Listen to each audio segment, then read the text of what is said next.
Welcome to the Locked On Titans podcast. I am your host, Tyler Rowland. Titans fans, this Monday edition of the Locked On Titans podcast is presented by the Locked On NFL Sunday Show. Looking for a Sunday pregame show that talks about every game and every team in depth? Check out the Locked On NFL Sunday Show live every Sunday morning starting at 11 a.m. Eastern Time. No sketches, no celebrity cameos, no fluff, just football every Sunday morning with host Cody Rourke and Ross Jackson. Follow and subscribe to the Locked On Live on Twitter, on Facebook, on Twitch, and on YouTube. And don't forget to turn on notifications so you know when the show goes live every Sunday morning at 11 a.m. Well, unfortunately, about that time in the day was the last time that us Titans fans had some hope in the Titans winning this game. The Titans get drubbed, get embarrassed by the Arizona Cardinals by a score of 38-13, and there were numerous concerns all over the field. And of course, I'm going to break down everything you need to know from the game that was the loss to the Cardinals. I'm going to look at it from a big team perspective to start. Look at the offense, look at the defense, what essentially went wrong for the Titans outside of everything, of course. But then I'm going to zoom in, take a look at the individual performances in this week's Tighten Up and Tighten Down. And then finally, I am going to end the show on a positive note. I want to talk all of you guys off the ledge just a little bit. We're going to go around the AFC South, take a look at what happened within the division, and use that as a springboard to talk about what could come next. Don't worry too much too early. It's only week one. So we're going to look at this game from every aspect, but of course, end the day with a little bit of hope on this Monday edition of the Locked On Titans podcast. Let's get it. You are Locked On Titans, your daily Tennessee Titans podcast, part of the Locked On Podcast Network, your team every day.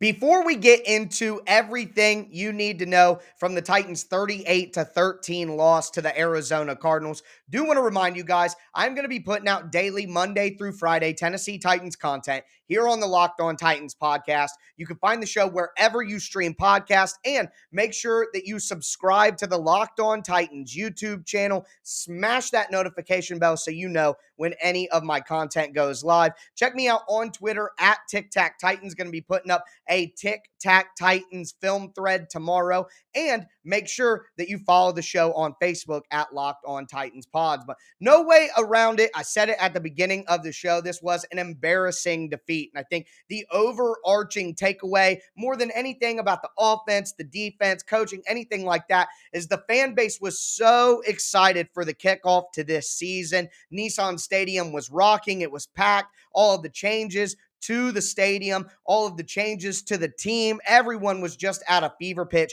And to come out and lay an absolute egg in week one, that is the root of the biggest disappointment of all. But moving into some more football-centric conversation outside the general feel of the team and of the fan base right now, you do have to start with the offensive side of the ball, and the Titans came out terribly on offense. And really, to talk about the offensive performance, you have to start with the offensive line. Just absolutely terrible on the day. Very concerning performance from the offensive line. Gave up 6 sacks to the Arizona Cardinals and weren't able to really get anything going in the ground game either. Derrick Henry had less than 3.5 yards per carry on the day, only 58 yards total. And a lot of that came in the second half when it was obvious that the Cardinals were kind of playing prevent defense to a point. So just a really bad day for the offensive line. No push, no protection. And that's where the root of all of the problems start for the Titans in this game on the football field. Ryan Tannehill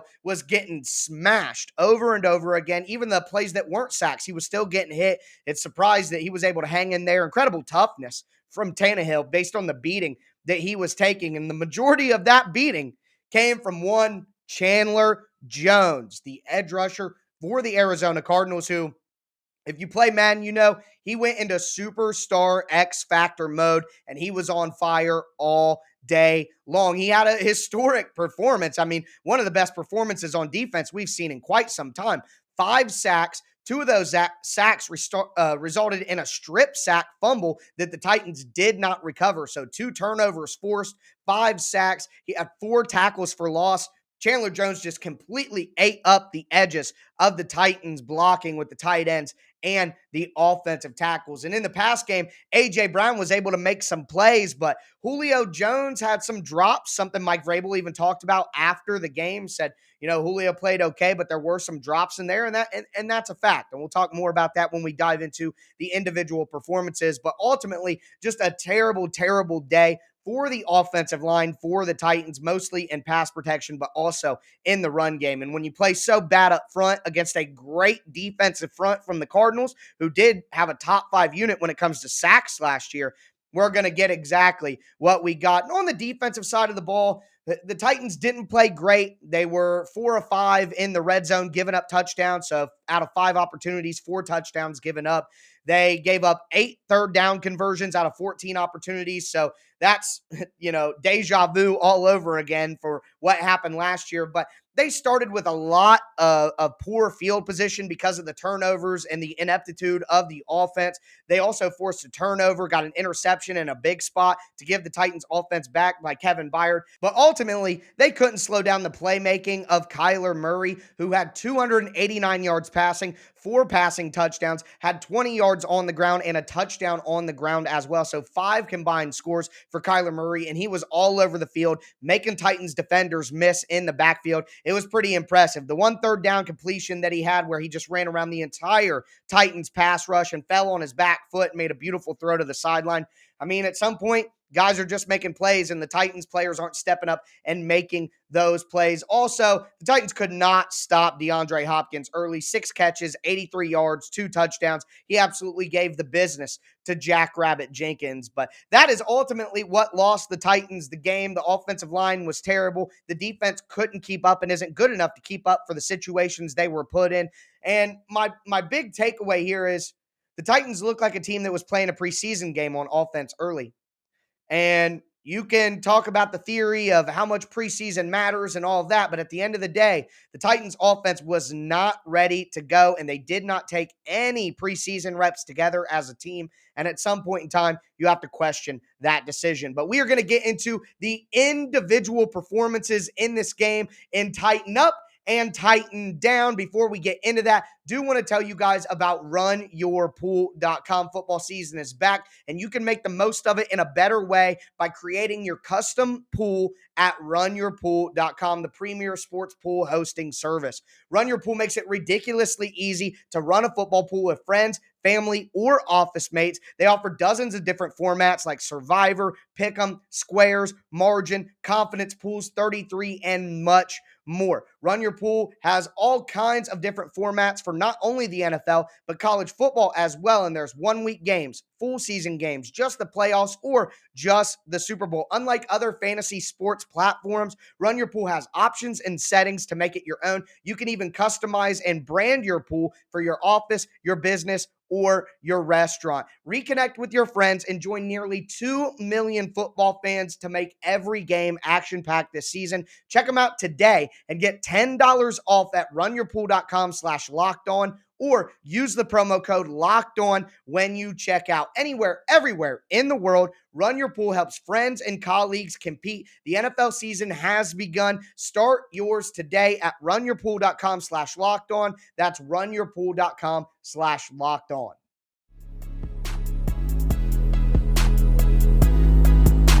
All right, Titans fans, let's continue diving into this embarrassing loss to the Arizona Cardinals. We looked at some of the big picture team things earlier. Now I want to talk about some of the individual performances and tighten up and tighten down. And I'm going to start with the positives just to, wash that nasty taste out of our mouths from talking about the game in the first segment. Number one, I thought Ryan Tannehill played well in this game. He was getting just pressured nonstop, 6 sacks, getting absolutely beat up in the pocket. And of course, one of Ryan Tannehill's weaknesses as a player is his pocket presence. He could do a little bit better in that aspect, but overall, I'm not going to blame him for all the pressure that he was under when the offensive line was just getting absolutely mollywopped over and over. He was 21 of 35, 212 yards, had one touchdown, did have the interception when he was kind of trying to force things and make things happen across the middle of the field.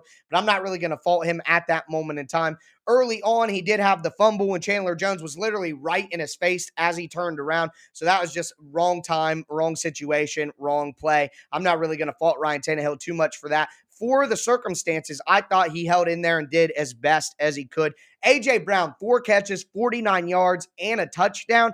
I thought when the Titans tried to get him the ball, he made plays as best as he could. Obviously, it was a less than ideal situation for the offense, but A.J. Brown made a play for the Titans when they needed it most in double coverage. So I thought A.J. Brown was pretty good on the day in an overall bad performance for the offense. But that's all I have for the offense. The rest of the takeaways are on defense, where I thought I saw some better performances. I thought Christian Fulton was pretty good on the day. He had 3 tackles, 2 pass breakups, and they didn't really attack A.J. Green against Christian Fulton very often. And Christian Fulton had a good pass breakup in the end zone as well. That's a big play. So I thought overall Christian Fulton had a very good day. Jeffrey Simmons as well. I thought he played pretty well. 5 tackles on the day. He did have 1 tackle for loss, did have the sack on Kyler Murray. So I thought Jeffrey Simmons was like himself. He was playing pretty solid, but one man can't totally change the outcome of the game. Kevin Byard as well. I'm going to have him on both lists. Realistically, he made a big play when the Titans needed it, when the game was still within reach, and got the interception. He had 3 tackles, but he also had some plays where he just got whooped one-on-one. That seems to be the case with Kevin Byard. He makes some plays here and there, but he's just not consistently winning those one-on-one matchups against guys who you would expect him to beat. But we'll talk more about that in just a second. And then the last tighten up that I have is Harold Landry. Harold Landry got hurt later on in the game, but he was chasing Kyler Murray around. He looked like the most athletic pass rusher for the Titans. Thought he was having a very good day. Ended up with 3 tackles. They credited him for a sack, but I'm going to have to go back and watch and make sure on that. 1 tackle for loss. I thought Harold Landry was one of the bright spots on the Titans defense. But now we're going to move to the Titan Downs, which was a little bit more of a lively section. And number 1, the biggest Titan down of all, is the Titans offensive line. Hideous in the run game, even worse in pass protection. And that effort was led by Taylor Lewan. Taylor Lewan just got destroyed by Chandler Jones. And at one point in time, he came off the field and it was reported that he was having cramps and he was riding the bike and kind of just standing on the sidelines. He went back in later in the game. I know that he's coming back from the ACL. I thought it may be something worse, but to say you got cramps and be out, and then Kendall Lamb comes in and Chandler Jones gets one of his second strip sack on Kendall Lamb. It's just, man, you're getting beat, you're getting embarrassed, and you're sitting out of the game. I did not like that from Lewan's perspective. I did not like that. He needs to be out there as much as possible, unless it's something serious. There's a real injury popping up. He needs to be out there to get his rhythm, because clearly it's not there for him right now. And he didn't get a lot of time to work in the preseason either. So that might have something to do with it. Also, Quessenberry, not a great day either. And if you have concerns about the Titans' right tackle position, I really can't blame you at this moment in time. Kendall Lamb, I already talked about, but he's not going to be able to block Chandler Jones one-on-one if the Titans' Pro Bowl left tackle can't either. So I guess that should have been too expected. Another guy who I'm lumping in that group is Jeff Swaim. Jeff Swaim got worked on the edge in the run game specifically by J.J. Watt one time specifically as well. He also got beat by Marcus Golden a few times. Just a terrible effort by Jeff Swaim. Julio Jones, he did have the 3 catches, 29 yards, but were a couple of drops in there. Now, the drop in the end zone, I know that it hit his hands, but Ryan Tannehill has to loft that ball out and let Julio Jones run underneath it. You don't try to bury that ball and force it in with a bullet inside. I thought that was a bad throw by Tannehill and a bad decision, but it did hit Julio's hands, and he's a Hall of Famer. Maybe he should catch those balls. So I can't really complain about anybody who takes that stance. Then the pass defense, specifically Jackrabbit Jenkins and Kevin Byard. They just can't. Well, Jackrabbit's going up against DeAndre Hopkins, so maybe he gets a little bit more of a pass, but he did get whooped by Hopkins all day long. But maybe that's to be expected. But Kevin Byard just getting worked on by Christian Kirk, a tight end. I mean, he just cannot win in one-on-one man situations consistently. Yeah, he got the interception on a bad throw by Kyler Murray that was behind his target, but he gave up a couple touchdowns and a couple third down completions because he just can't cover one-on-one against wide receivers. He just can't do it. And it's sad, but it's just what we've seen all last year. Now we're seeing it in game one here. Elijah Molden also had an easy tackle in the backfield, missed the tackle, and it gave up a nice run to James Conner. Then got beat for the touchdown and one-on-one coverage, just got smoked off the line of scrimmage when he was trying to play press man. Just not a great outing for the rookie, but I have high hopes on what he can do going forward. So many Titan downs. It's hurting my soul. Dane Cruikshank on special teams, awful. Didn't see him make an impact whatsoever. He got pushed out of his contain on one of the punt returns. I thought he was just miserable out there, and I don't see him making a big impact for the Titans anytime soon. Moving forward on special teams, Michael Badgley. Titans get their first touchdown, miss extra point. So that's 1 out of 2 on extra points, 0 for 1 on his field goals. The Titans have to call Stephen Gostkowski. And I said throughout the preseason and all season, Stephen Gostkowski will be the day one kicker for the Titans. And I was wrong, and it was supposed to be Sam Ficken. But now that Ficken's hurting on IR, you got to go get the guy who kicked well for you at the end of last year. He lives in Nashville. He's right down the road. Give him a call, please. Also, the injuries. We saw Amani Hooker leave the game with a foot injury. You hate hearing foot. Chester Rogers limped off late in the fourth quarter. Tyir Tart looked like he rolled his ankle. Harold Landry, that looked like just cramps for Landry, but still something to monitor. They cannot lose Harold Landry. And then the last Titan down is a coaching one. I just thought Todd Downing was terrible on first downs. I'm going to have to go back and track it when I do my rewatches, but I don't recall the Titans getting a positive play on first down for like their first 4 drives. Terrible first down play calling. He was just running the ball every first down. It felt like you want to see a play action fake on first down when they're expecting run. So I thought there were some bad play calls from Todd Downing as well, but I learned my lesson with Arthur Smith. I'm not going to go out here and criticize Todd Downing too early. It is only week 1. And speaking of the fact that it's only week 1, some optimism to end the show. I'm going to leave you guys with a little bit of hope as it is just week 1. But before we get into that optimistic conversation to end today's show, do want to tell you guys about DirecTV Stream. Does this sound familiar? You have one device where you catch the game live. You have another that lets you stream your favorite shows. You're watching highlights on your phone, and you've got your neighbor's best friend's login for all the good stuff.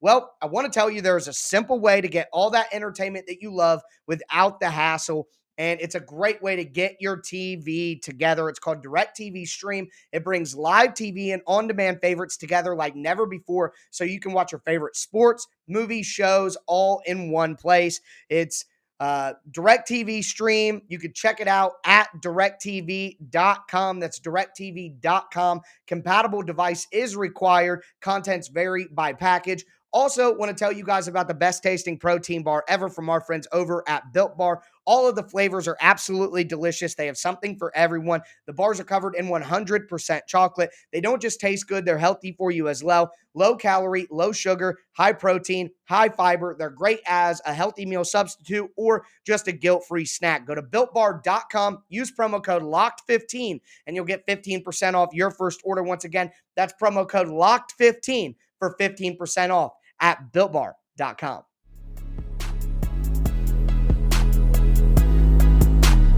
Titans fans, let's wrap up today's show with a little bit of optimism. I know it was very painful to watch that game. We talked about all the big, team overall takeaways. We talked about all the individual performances and tighten up and tighten down. If you think I missed any performances or you want to disagree with me or agree with me on any of my tighten up and tighten down selections, just tag me on Twitter at TicTacTitans, hashtag tighten up, tighten down, and let me know how you feel. But I am going to end this Monday edition with some optimism here before we go. I just want to tell you guys why it is not time to panic. So, number 1, very difficult for the Titans not playing a lot of preseason snaps with Taylor Lewan coming back from the ACL, with Quessenberry getting his first real start at right tackle.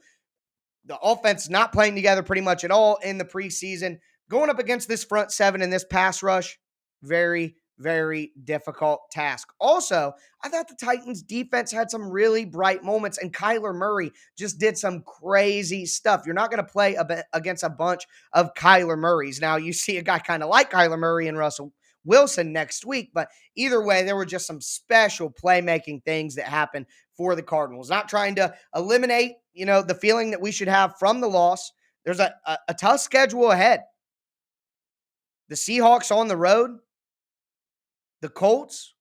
I mean, that's a tough schedule ahead, no doubt, but a lot of things just did not go the Titans' way personnel-wise and matchup-wise in this game, so I'm not going to freak out. Also, this is where the real optimism comes in when we recap the AFC South. The Texans beat the Jags 37-21. So the Texans are 1-0, and then the Colts lost to the Seahawks 28-16. So what that means is 3 0-1 teams in the AFC South.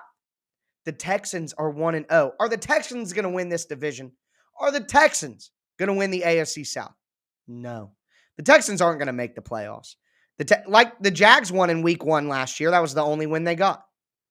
So the Texans got this win over the Jags against a rookie quarterback in his first start on the road. Makes sense, but I'm not worried about the Texans winning the division. I am worried about the Colts, and the Jags could be okay, probably not after seeing this showing. But the Colts lost to the Seahawks, and the Colts have an incredibly tough schedule. And I know you don't want to win the division by default, but the reality is the reality. And I would rather have the Titans win, even if it's by default, than not at all. So the Colts went 0-1. That's the Titans' biggest competition for the division in reality. Have some hope. Have some optimism. It's only week 1. The Titans went 2-4 to start the season in 2019 and went on a big run. And this is different because they have more players than they had then and the players that they needed. But either way, it's only week 1. So relax. It sucks, but the season goes on. Tons of time to turn this thing around. But that is going to do it for me today. I'm going to be back with you guys tomorrow. Going to be a heavy tape episode. Going to go over a bunch of different things that I see on my rewatches that I do on Monday. So make sure that you subscribe to the Locked On Titans podcast on whatever platform you do stream. Subscribe to the Locked On Titans YouTube channel as well. That's going to do it for me today, folks. As always, I am your host, Tyler Rowland, and this was Locked On Titans.